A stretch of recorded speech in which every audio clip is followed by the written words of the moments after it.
In the spring of 1944, somewhere above Germany, a young American pilot in a P-51 Mustang was doing something that, by the logic of what that war had been just 12 months earlier, should have been impossible. He was deep inside the Reich, hundreds of miles from England, alone with a Messerschmitt Me-109, whose pilot was clearly good, not a novice, not someone who panicked, but someone who knew exactly what he was doing and was fighting for his life. The two of them went around and around in the sky over southern Germany for 20 minutes, each one trying to get behind the other. The German climbed, the American followed, the German pulled hard and stalled. The American's P-51 stalled at almost the same moment, both aircraft falling away from each other in the thin air. Then, the German made a mistake. He dived. The farm boy from California hit the throttle, pointed the nose of Old Crow straight down, and went after him. The man in that cockpit was 22 years old. His name was Clarence Anderson, though nobody in his squadron called him that. They called him Bud. He had grown up on a farm near Newcastle, California, watching commercial aircraft fly over his house on their way across the Sacramento Valley, dreaming about the day he could get up there with them. He didn't have money to learn to fly. Farming families in the 1930s mostly didn't. He found another way. By the time he was done with the war, he had flown 116 combat missions, shot down 16 1/4 German aircraft, and never once been hit by enemy fire. He never aborted a single mission. In a theater of war where the average bomber crew had maybe a 1 in 4 chance of surviving their tour, he completed 2 of them. This is his story. And it's also the story of the airplane that made it possible. The farm and the sky. Clarence Emil Anderson Jr. was born on January 13, 1922, in Oakland, California. His family moved to a farm near Newcastle, a small town in the foothills of the Sierra Nevada east of Sacramento, when he was still young, and that's where he grew up. Newcastle in the 1930s was the kind of place where you knew everybody, and the Depression was not an abstraction. It was the thing that determined whether your family had enough. Anderson's father worked the land, Bud worked it alongside him. He went to Placer Union High School in Auburn, did his chores, played sports, and did what farm kids in rural California did, which mostly meant not going very far from home. But the Sacramento Valley was a major commercial air corridor, and the aircraft that flew across it went practically over Anderson's house. He said later that he could not remember a time when he didn't want to be up there with them. The problem was that it cost money to fly, and money was exactly what the Anderson farm didn't have in abundance. In 1941, at 19 years old, he found his opening. While attending Sacramento Junior College, Anderson enrolled in the Civilian Pilot Training Program, a government initiative designed to produce licensed civilian pilots in large numbers. The program paid for the training. Anderson showed up, learned, and earned his private pilot's license that year. He had found the door he'd been looking for his whole life. Then, in December 1941, the Japanese attacked Pearl Harbor, and everything changed. Anderson enlisted in the U.S. Army Aviation Cadet Program in January 1942, less than a month after the attack. He earned his pilot's wings and his commission as a second lieutenant in September 1942 at Luke Field in Arizona. He was 20 years old, the son of a California farmer, and he could now fly military aircraft. The Army pointed him at Europe and told him he was going to fly something called the P-51 Mustang. He had never heard of it. The problem the P-51 was built to solve. To understand why Bud Anderson and the P-51 Mustang ended up over Germany together in 1944, you have to understand what the air war over Europe had looked like in 1943, which was, for the men flying the bombers, something very close to a massacre. The United States Army Air Forces had a theory about strategic bombing. The theory was that if you could destroy Germany's industrial capacity, the ball-bearing factories, the aircraft plants, the oil refineries, the rail yards, you could cripple the German war machine without a ground invasion. The B-17 Flying Fortress and the B-24 Liberator were the tools. They flew in tight formations at high altitude, bristling with 850 caliber machine guns, and the theory was that the defensive fire from those formations would be enough to keep German fighters off them. The theory was wrong. The Luftwaffe, Germany's air force, discovered quickly that the defensive boxes the bombers flew in had gaps.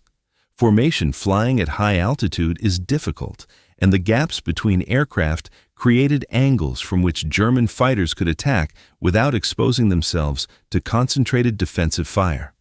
The Focke-Wulf FW-190 and the Messerschmitt Me 109 tore through the bomber formations, and the losses were catastrophic.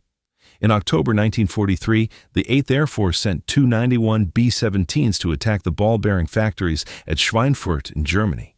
60 bombers didn't come back. 600 men. In one day, and another 138 aircraft were damaged badly enough that they couldn't fly for weeks. The Air Force had fighters, P-47 Thunderbolts and P-38 Lightnings, that could escort the bombers part way. But part way was the problem. The German fighter controllers had learned that if they waited, the American escorts would eventually hit the limit of their fuel range and turn back for England. At that point, with the fighter cover gone, they could hit the bombers in relative safety for the rest of the run to the target and all the way home. German pilots referred to the moment the escorts turned back as the point where the bombing missions became hunts. They positioned their units just beyond the escort's range limit and waited. The 8th Air Force briefly suspended deep penetration raids into Germany because the losses were becoming unsustainable. In 1943, bomber crews completing 25 mission tours, the threshold for going home, were beating odds that the Air Forces tried not to publicize because the math was grim. What was needed was a fighter that could go the distance, that could stay with the bombers, not just for part of the mission, but all the way to the target and all the way back. A fighter with the range to follow a B-17 to Berlin, 560 miles from its bases in England, and still have enough fuel and fight left to protect it on the way home. The P-51 Mustang was that airplane. And what it did when it arrived in the skies over Germany in numbers in early 1944 was one of the most decisive single technological contributions to the Allied victory in Europe. What made the Mustang different? The P-51 had an interesting origin. It had been designed and built in 1940 by North American Aviation in California, produced in 117 days from an initial British order, and it had started life as a fairly ordinary fighter with a decent airframe, but an American Allison engine that ran out of power above 15,000 feet. The RAF tested it and found it unremarkable at the altitudes where the air war was actually being fought. Then, someone had the idea of dropping a Rolls-Royce Merlin engine into the same airframe. The result was something different entirely. The Merlin-powered P-51 was fast, 437 miles per hour at altitude. It was highly maneuverable. It had excellent visibility from the cockpit, especially after the later bubble canopy replaced the original greenhouse design. And with external drop tanks that could be released when combat began, it had the range to go anywhere the bombers needed to go. Its combat radius exceeded 1,000 miles. No other single-engine fighter of the war could match that. The drop tanks were an unglamorous piece of technology that may have mattered more than any other single detail about the P-51's design. They were simple pressed paper or metal tanks mounted under the wings, filled with fuel, and carried until combat approached, at which point the pilot hit a switch and they fell away, leaving the aircraft lighter and faster for the fight. The P-47 had been tried with drop tanks too, but the Thunderbolt's fuel consumption was so high that even with external tanks, it couldn't match the Mustang's range. The P-51, with its Merlin engine's fuel efficiency and its external tanks, could take bombers all the way to Berlin and have enough left over to fight the way home. The German pilots who encountered it in the spring of 1944 described the experience with a word that says everything: disbelief. Single-engine American fighters were not supposed to be over Berlin, not over deep targets in southern Germany, not anywhere past the Rhine. The Luftwaffe's entire defensive strategy had been built around the knowledge that American escorts turned back at a certain point, and the bombers were then on their own. When P-51 started appearing over Berlin, the strategy collapsed. One German pilot said after the war that the shock wasn't the airplane itself. It was where the airplane was. There was also a tactical shift happening. At the same moment, the P-51 arrived.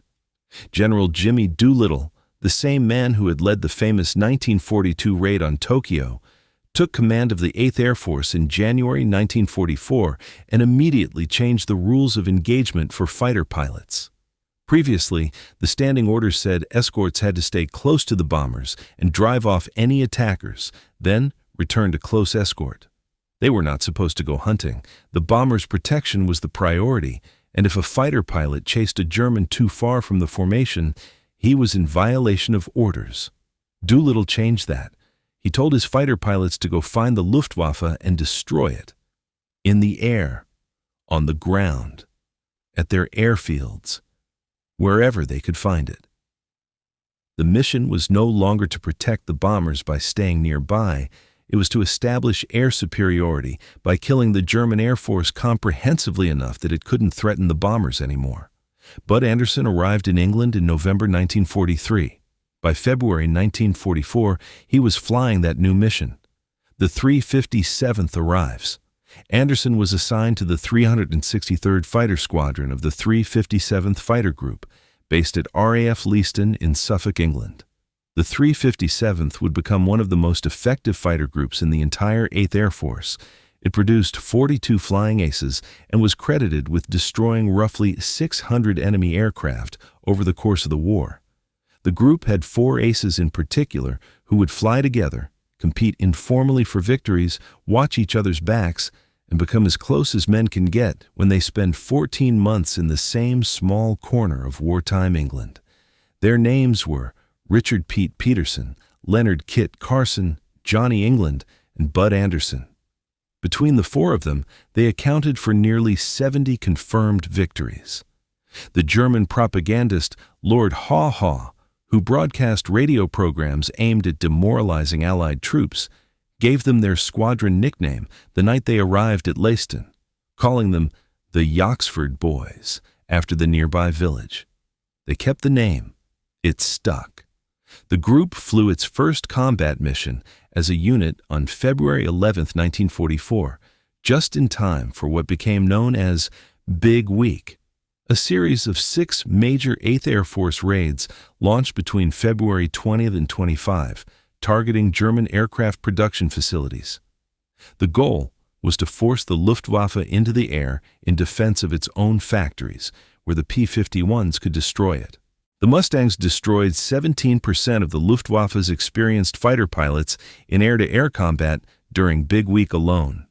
Anderson's first combat mission, an orientation flight to Frankfurt with the 354th Fighter Group, the Pioneer Mustang unit, had taken place on February 8th. He flew as wingman to a veteran pilot.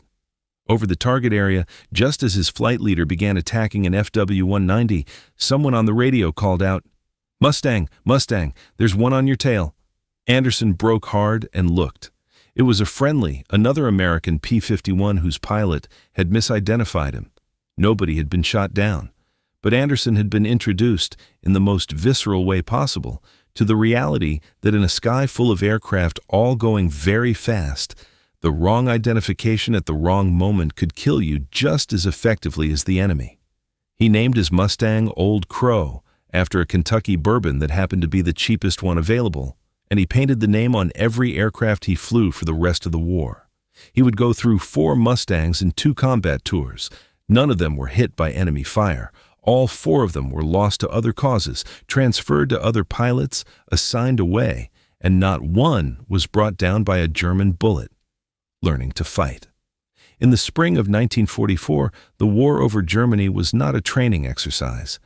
Every mission was a real fight against pilots who had been flying combat since 1939 or 1940, men with years of experience, flying aircraft they knew perfectly, defending their own country. The Luftwaffe's veteran pilots were outnumbered but extremely dangerous. A mistake over Germany at 25,000 feet, where the temperature outside the cockpit sat around minus 40 degrees Celsius and exposed skin froze within minutes, with a damaged airplane that had to somehow make it back 400 miles to England, was a mistake you generally didn't get to make twice.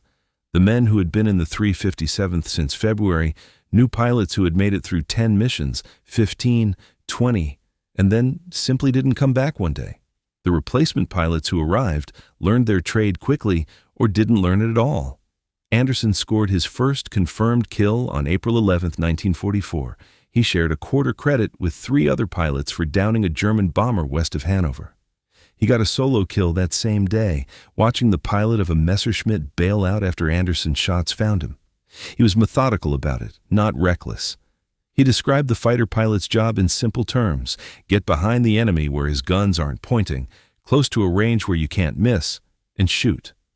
Distance and angle. That's most of it.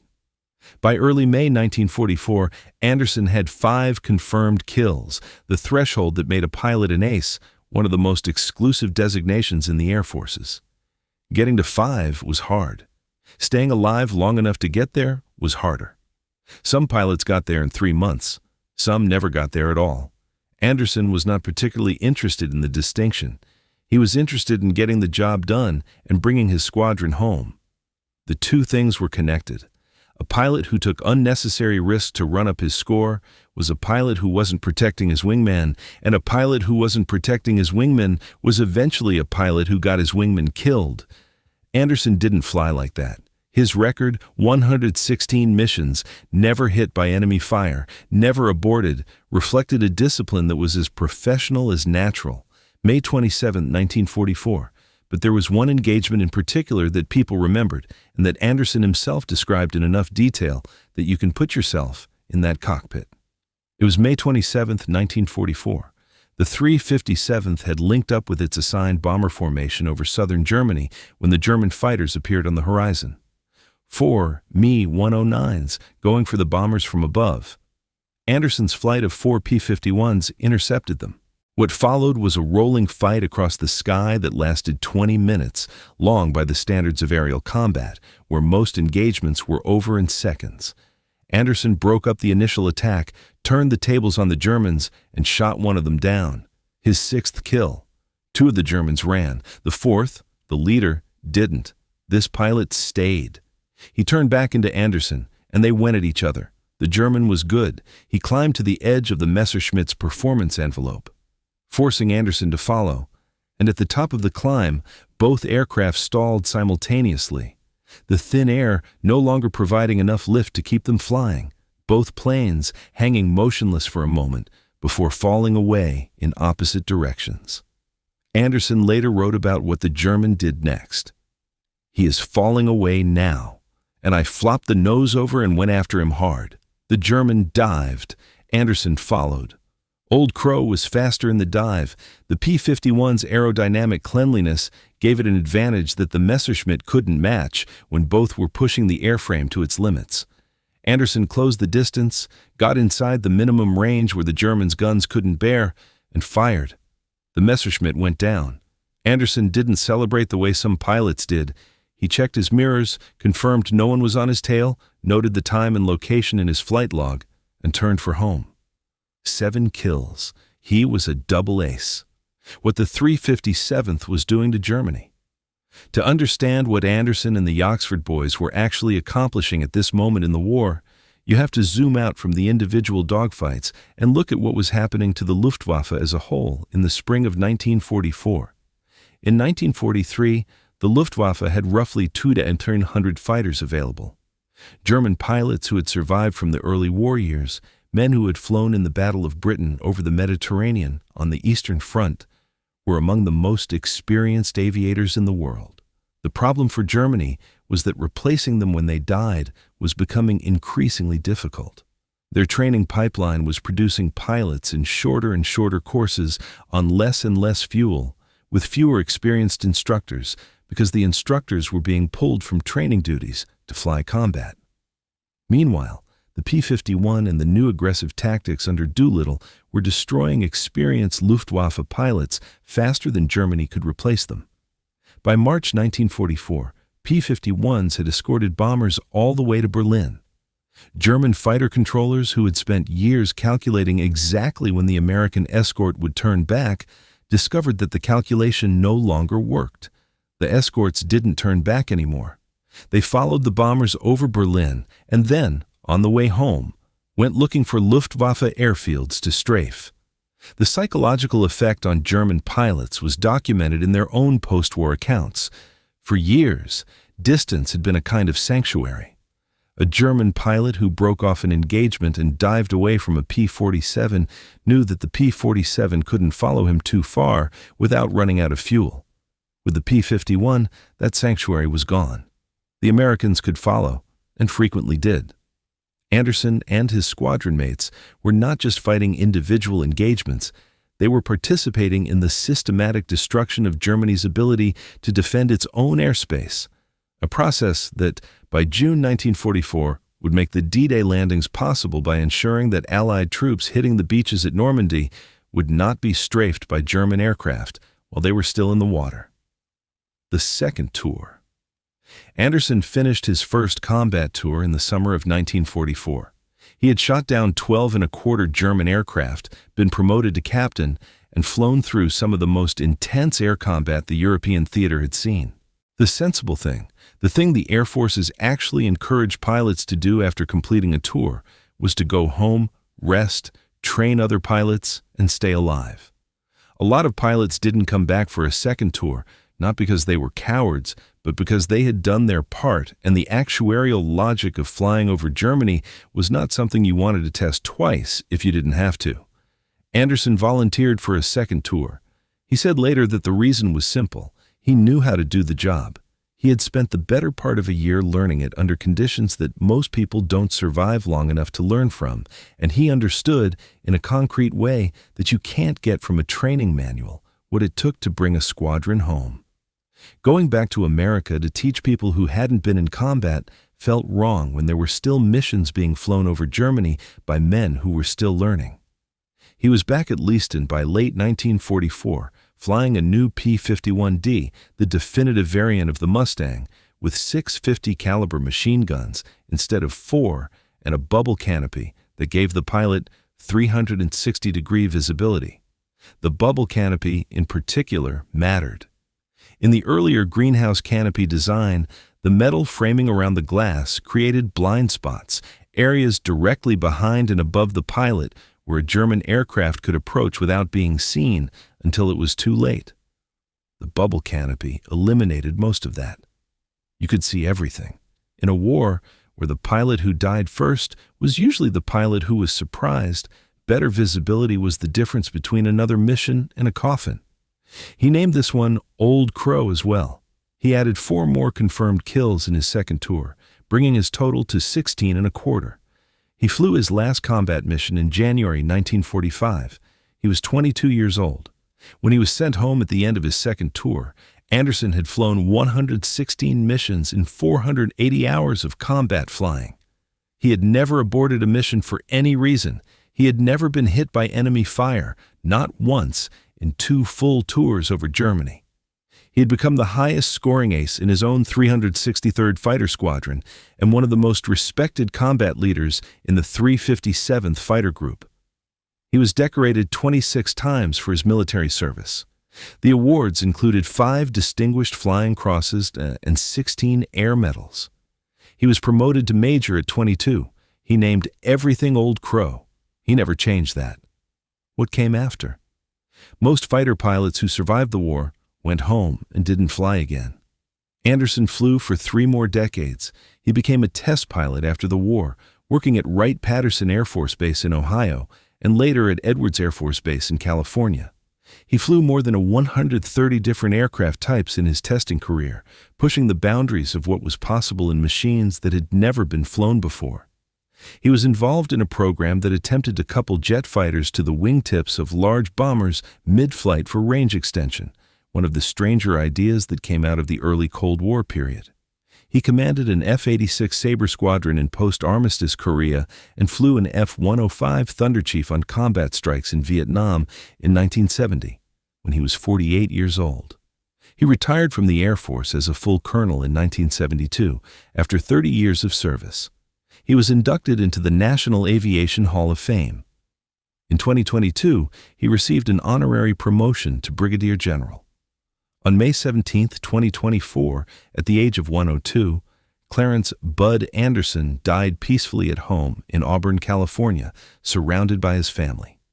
He was the last living American triple ace, a pilot with 15 or more confirmed aerial kills from the Second World War. He was buried at Arlington National Cemetery on March 30, 2026. F-35 Lightning II opened the tribute. A formation of P-51 Mustangs closed it in a missing man formation, one aircraft peeling away from the others and climbing alone into the sky. Anderson's story works as an individual biography, but it also works as a window into something larger, the specific way that the Second World War created fighter pilots out of the population of young American men who had grown up in the Depression, on farms and in small towns, who had no particular reason to expect that they were ever going to do anything extraordinary.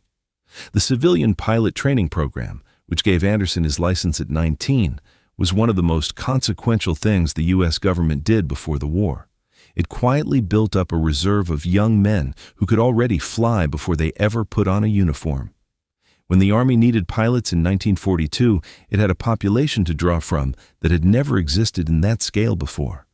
Those men went through military training, got channeled into fighters or bombers based on their aptitude scores and physical assessments, and ended up over Germany in 1944 flying an airplane that 3 years earlier had been a field on a British airfield with a drawing on paper. Anderson himself was clear about what made the difference between a pilot who survived and one who didn't.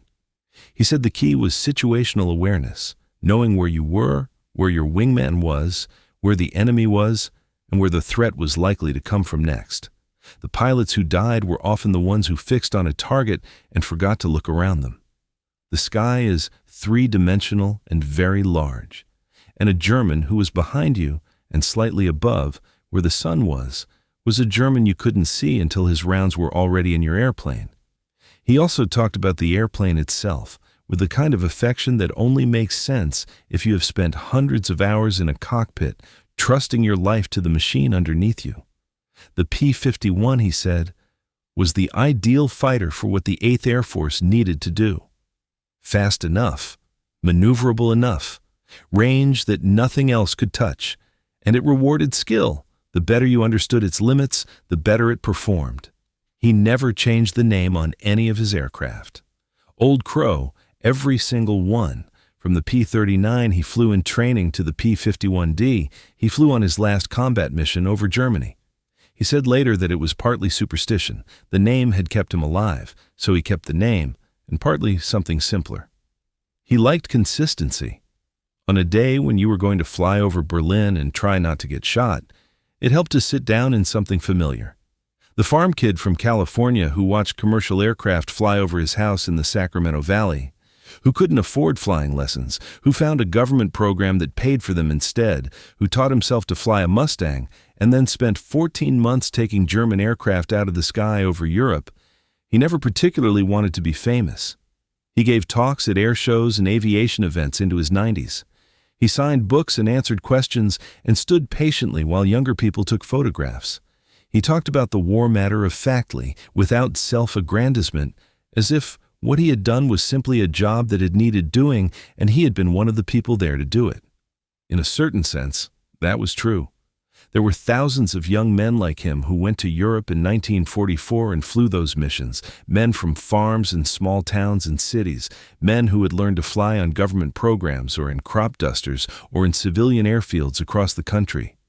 Most of them didn't come home with 16 kills. Most of them didn't come home at all. Anderson was better than most, and he was lucky, and he was disciplined in a way that made luck count more, but he was not a different kind of person from the other men in his squadron. He was the same kind of person in a slightly different position in the sky on the days when it mattered. That's the thing about what those pilots did that gets lost in the statistics. The 357th Fighter Group destroyed roughly 600 German aircraft. Big Week cost the Luftwaffe 17% of its experienced fighter pilots. By June 1944, American fighters owned the skies over Western Europe to the degree that the D-Day landings could proceed with minimal German air interference. Those numbers describe a strategic outcome.